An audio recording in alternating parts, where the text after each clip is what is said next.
আপনি মায়ের পেটে থাকা অবস্থায় কোনদিন আল্লাহর কাছে দরখাস্ত করতে হয় নাই রব্বুল আলামিন দুনিয়াতে গেলে পরে আমার দেখার জন্য চোখের প্রয়োজন, আমাকে চোখ দিতে হবে।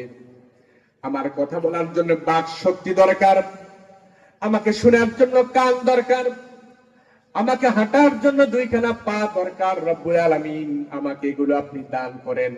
মায়ের পেটে থাকা অবস্থায় কোনদিন বান্দাকে আল্লাহর কাছে দরখাস্ত করতে হয় নাই। সুবহান। হাল আতা আলাল ইনসানি হিনুম মিনাদ দাহরি লাম ইয়াকুন শাইআম মাযকুরা।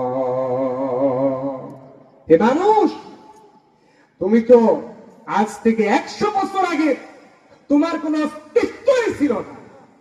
বিনা অস্তিত্ব থেকে যিনি অস্তিত্ব দান করলেন, যিনি আপনার চাহিদার আগে আপনার সমস্ত দরখাস্তগুলো মঞ্জুর করলেন, ইবাদতের হকদার তিনি কি হওয়া উচিত নয়?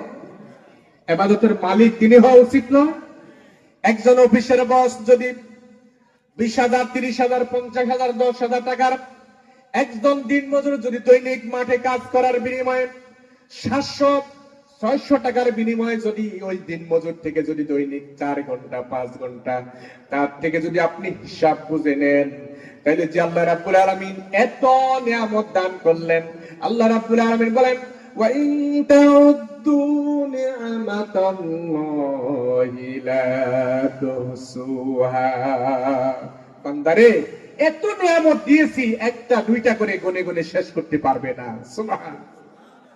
এরপর আল্লাহ রাব্বুল আলামিন বলেন কাইফা তাকফুরুনা বিল্লাহি ওয়া কুনতুম আমওয়াতান ফাআহইয়াকুম সুম্মা ইউমীতুকুম সুম্মা ইউহয়ীকুম সুম্মা ইলাইহি তুরজাউন। হে মানুষ, তুমি কিভাবে আমার সাথে নাফরমানি করো, আমার সাথে গাদ্দারি করো। ওয়া কুনতুম আমওয়াতান, তুমি ছিলে মৃত, তোমার কোনো অস্তিত্বই ছিল না।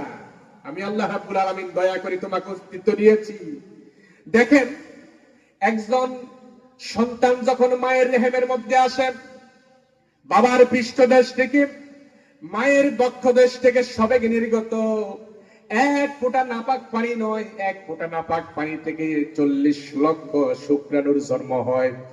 এই 40 লক্ষ শুক্রাণু এট এ টাইম মায়ের রেহেমের দিকে রওনা করেছে। যাইতে